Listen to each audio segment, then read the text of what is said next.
27 மே 2026 இன்றைய நற்செய்தி வாசகம் மார்க் எழுதிய தூய நற்செய்தியிலிருந்து வாசகம். ஆண்டவரை மாட்சியுமக்கு அதிகாரம் 10 இறை வசனங்கள் 32 45 முடிய. அக்காலத்தில் சீடர்கள் அங்கிருந்து போகும் வழியில் சென்று கொண்டிருந்தார்கள். இயேசு அவர்களுக்கு முன்பு போய்க் கொண்டிருந்தார். சீடர்கள் திகைப்புற்றிருக்க அவரை பின்பற்றிய ஏனையோர் அச்சம் கொண்டிருந்தனர். அவர் மீண்டும் 12 அழைத்து தமக்கு நிகழவிருப்பதை குறித்து பேசத் தொடங்கினார். அவர், இப்பொழுது நாம் எருசலேமுக்கு செல்கிறோம். மானிட மகன் தலைமை குருக்களிடமும் மறைநறிஞரிடம் ஒப்புவிக்கப்படுவார். அவர்கள் அவருக்கு மரண தண்டனை விதித்து அவரை பிற இனத்தவரிடம் ஒப்புவிப்பார்கள். அவர்கள் ஏளனம் செய்து அவர் மீது துப்பி சாட்டையால் அடித்து அவரை கொலை செய்வார்கள். 3 நாட்களுக்கு பின்பு அவர் உயிர்த்தெழுவார் என்று அவர்களிடம் கூறினார். செபதேயின் மக்கள் யாக்கோபும் யோவானும் அவரை அணுகிச் சென்று அவரிடம், போதகரே, நாங்கள் கேட்பது நீர் எங்களுக்கு செய்ய வேண்டும் என விரும்புகிறோம் என்றார்கள். அவர் அவர்களிடம், நான் என்ன செய்ய வேண்டும் என்று நீங்கள் விரும்புகிறீர்கள் என்று கேட்டார். அவர்கள் அவரை நோக்கி, நீர் அரியணையில் இருக்கும் பொழுது எங்களுள் ஒருவர் முது வலப்புறமும் இன்னொரு முது இடப்புறமும் அமர்ந்து கொள்ள எங்களுக்கு அருளும் என்று வேண்டினர். இயேசு, நீங்கள் என்ன கேட்கிறீர்கள் என உங்களுக்கு தெரியவில்லை. நான் குடிக்கும் துன்ப கிண்ணத்திலிருந்து உங்களால் குடிக்க இயலுமா? நான் பெரும் திருமுழுக்கை கிண்ணத்தை நீங்கள் குடிப்பீர்கள், உங்களால் இயலும் என்று கேட்டார். அது அவர்களிடம் இயலும் என்று சொல்ல, இயேசு அவர்கள் நோக்கி, நான் குடிக்கும் கிண்ணத்தை நீங்கள் குடிப்பீர்கள், நான் பெரும் திருமுழுக்கையும் நீங்கள் பெறுவீர்கள். ஆனால் என் வலப்புறத்திலும் இடப்புறத்திலும் அமரும்படி அருளுவது எனது செயல் அல்ல, மாறாக அவ்விடங்கள் யாருக்கு ஏற்பாடு செய்யப்பட்டுள்ளதோ அவர்களுக்கே அருளப்படும் என்று கூறினார். இதை கேட்டுக்கொண்டிருந்த 10 பேரும் யாக்கோபின் மீதும் யோவான் மீதும் கோபம் கொள்ளத் தொடங்கினர். இயேசு அவர்களை நோக்கி அவர்களை வரவழைத்து அவர்களிடம், பிற இனத்தவரிட தலைவர்கள் என கருத்தப்படுவார்கள், மக்களை அடக்கி ஆள்கிறார்கள். அவர்கள் பெரியவர்கள், அவர்கள் மீது தங்கள் அதிகாரத்தை காட்டுகிறார்கள். ஆனால் உங்களிடையே அப்படி இருக்கக்கூடாது. உங்களுள் பெரியவனாக இருக்க விரும்புபவர் உங்கள் தொண்டராய் இருக்கட்டும். உங்களுள் முதன்மையானவராக இருக்க விரும்புகிறவர் அனைவருக்கும் பணியாளராக இருக்கட்டும். ஏனெனில் மனித மகன் தொண்டு ஏற்பதற்கல்ல, மாறாக தொண்டு ஆற்றுவதற்கும் பலருடைய மீட்புக்கு ஈடாக தம் உயிரை கொடுப்பதற்கும் வந்தார் என்று கூறினார். ஆண்டவரின் அருள்வாக்கு. கிறிஸ்துவே உமக்கு புகழ். இயேசுவில் பிரியமான அன்பு சகோதர சகோதரிகளை, இன்றைய நாள் இறைவன்கள் ஒவ்வொருவரையும் நிறைவாக ஆசீர்வதிக்கும்படியாகும்.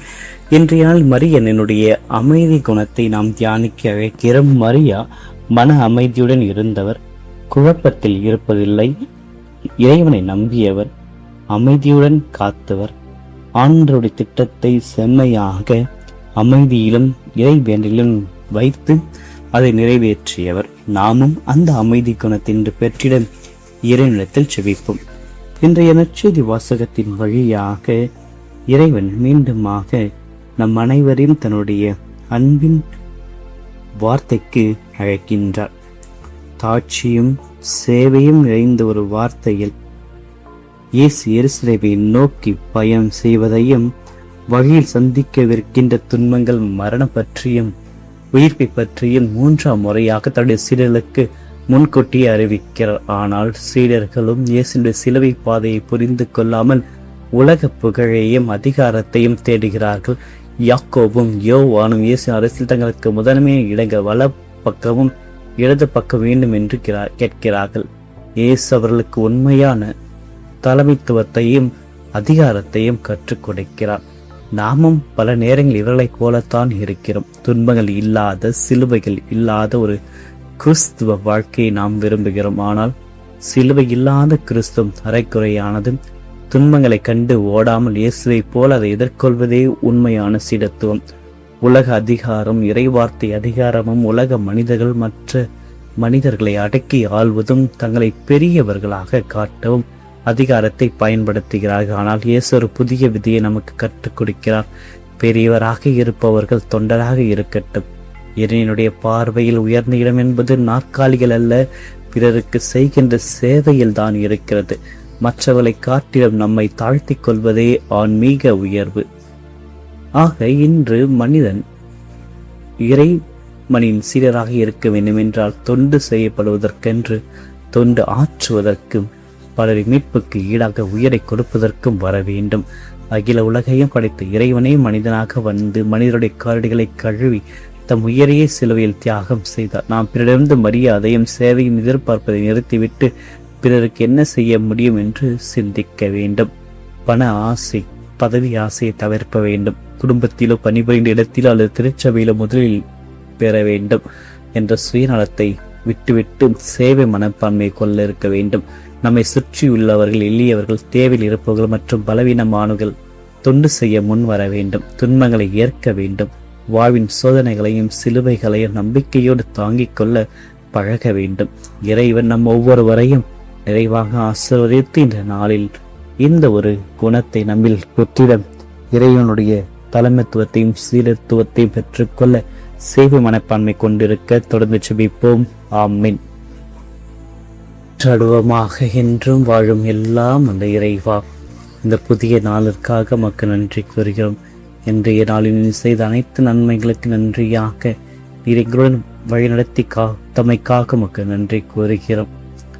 ஆண்டவரே, எங்களுக்கு ஆசீர்வாதத்தை தந்திருக்கின்ற புதிய நாளில் புதிய விடியலில் உமக்கு நெஞ்சார நன்றி கூறி புதிய வாழ்வை தந்திருக்கின்ற பேரன்பை வியந்து போற்றுகிறோம். இன்றைய நாளின் தொடக்கத்தில் மார்க்க நற்செய்தி வழியாக நீர் கற்பித்த தாட்சியையும் சேவை உள்ளத்தையும் எங்களுடைய இதயங்களை ஏற்கிறோம்.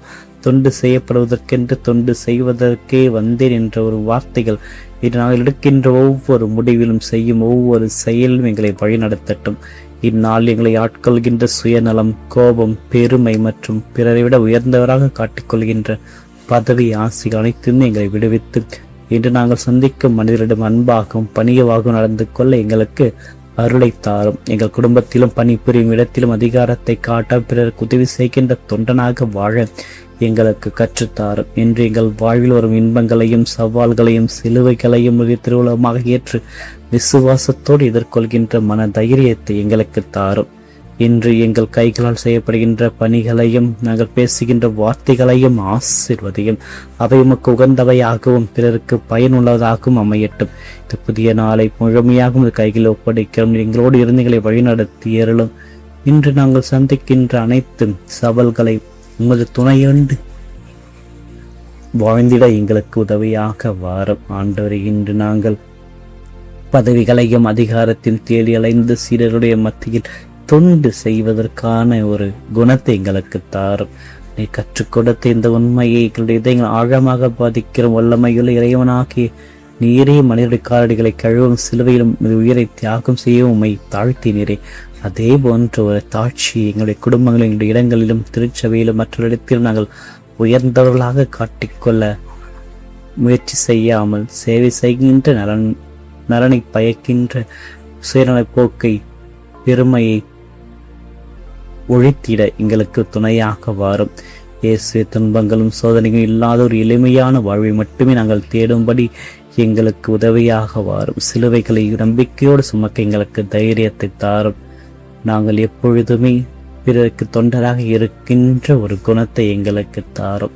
உமது சொற்களால், உமது செயல்களால், உமது தாட்சியால், உமது தியாகத்தால் எங்களை அரவணைத்து காத்திருந்த நாள் முழுவதும் இந்த பாதுகாப்பினில் வாழ்ந்திட எங்களுக்கு உதவியாக வாரும். இந்த மன்றாட்டுக்களை எங்கள் ஆண்டவராக இயேசு கிறிஸ்து வழியாகும் மரியனுடைய பரிந்துரையோடு உம்மிடத்தில் செபிக்கிறோம். ஆமீன். வல்லறிந்த மரியே வாழ்க, ஆண்டவர் உம்முடனே, பெண்களுக்கு ஆசிரிக்கப்பட்டவள் நீரே, உம்முடைய திருவயிற்றின் கனியாக இயேசு ஆசிரிக்கப்பட்டவரே. புனித மரியே, இறைவனுடைய தாயை, பாவிகளாக எங்களுக்காக இப்பொழுதும் எங்கள் மரண வேலைகளை வேண்டிக் கொள்ளும். ஆமீன். எல்லாமல்ல இறைவன் தந்தை, மகன், தூயவர்கள் ஒவ்வொருவரையும் நிறைவாக ஆசீர்வதிப்பாராக. ஆமீன்.